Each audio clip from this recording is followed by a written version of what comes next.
Now we're going to look at different ways of expressing time values in MaxScript. When you just use numbers with no letters after them, you're expressing a frame count. So for example, if we say something like, for t in 0 to 1000, do at time t.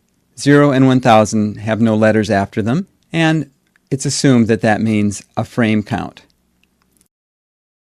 If you want to express the time in seconds, for example, you put an S after the numbers. You can use M for minutes and S for seconds. You can use minutes, seconds, frames, and ticks. A tick is 1/4800th of a second. It's the basic underlying time unit in Max. So here we have two somewhat equivalent ways of doing the same thing. In this case, we know that we want 1,000 repetitions in 100 seconds. So we say for t in 0 seconds to 100 seconds by 0.1 seconds.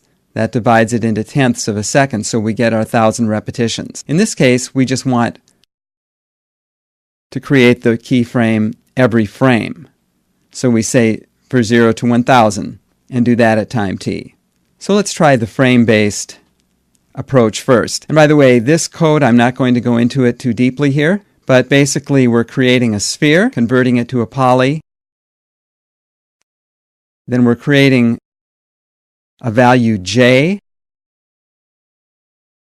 Take the cosine of that for adding to the x value, take the sine of that for adding to the y value, and then use those to create the position, and then copy it. So we're creating a sphere up here, then we move it, and we copy it. We move it, we copy it, we move it, we copy it. And so we create a whole series of spheres. And here we create a random color, and here we apply that color in the diffuse property of this material. And we raise the specular level a bit, and also we put this in wireframe mode so that the spheres are displayed in wireframe mode. And all this is based on some code from this site, if you're interested in pursuing it farther. The URL is in this file as well, time.ms, which is included with the work files for these tutorials. But the main thing we're looking at here is just the different ways of expressing time. So let's go ahead and evaluate this. Here we have a Create Curlicue Fractal button. Notice the key button clicking down here while it creates these 1,000 keys. And there it got done. So I'll get out of this, minimize this. I'll minimize this as well. Right now the active time segment is just 100 frames, so I want to configure time, make that 1,000, and OK. So now this goes to 1,000. And I'll just zoom extents.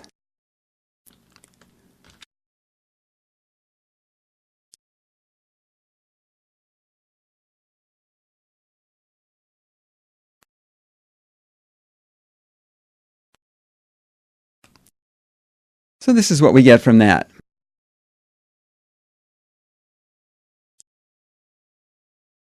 I'll just save that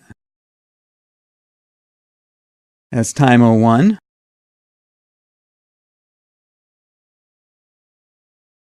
Select all and delete that. So that's time expressed in frames, and in the next movie we'll do something similar, but using time expressed in seconds.